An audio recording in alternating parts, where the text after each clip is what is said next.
भारत को बड़ी कामयाबी मिली है। भारतीय कामयाबी, कतर में कैद 8 भारतीय रिहा कर दिए गए हैं। कतर के अमीर के आदेश पर यह रिहाई हुई है।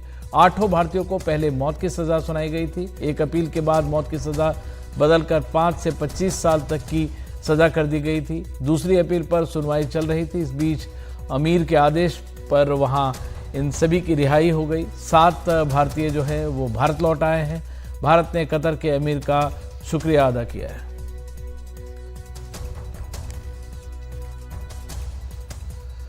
तो ये कूटनीतिक स्तर पर भी और जो भारत में रह रहे हैं, भारत जो कतर में जो भारतीयों की संख्या तकरीबन 25% है, तो वहाँ भी जो भारतीय हैं उन लोगों के लिए और सभी भारतीयों के लिए ये बहुत बड़ी खबर है, क्योंकि सबकी रिहाई हो गई है। और एक वक्त मौत की सज़ा सुनाई गई थी, तरह तरह की बातें आ रही थी, इस पर बात करने को मना भी कहा गया था, सुरक्षा से जुड़ा मामला बताया जा रहा था। लेकिन एक तरह से कूटनीतिक स्तर पर भी और मानवीय स्तर पर भी देखें तो भारत के लिए बहुत बड़ी कामयाबी और बहुत बड़ी खबर आई है। 7 लोग जो है, 8 लोगों को रिहा किया गया है, जिनमें उम्र कैद की सजा दी गई थी और उनमें से 7 भारत लौट आए। वाकई बहुत खुशी हो रही है कि वापस इंडिया पहुंच गए हम सेफ एंड साउंड। और definitely honourable prime minister Shri Modi को धन्यवाद करना चाहेंगे कि उनके पर्सनल इंटरवेंशन से ये पॉसिबल हुआ।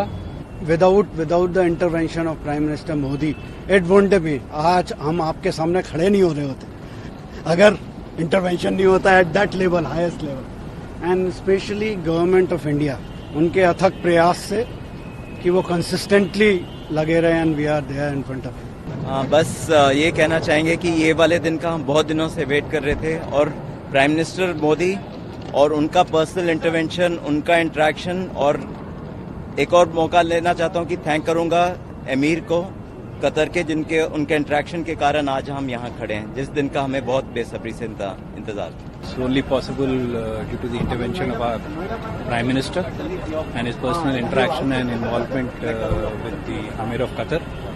We are thankful so much for the government of India. Thank you so much.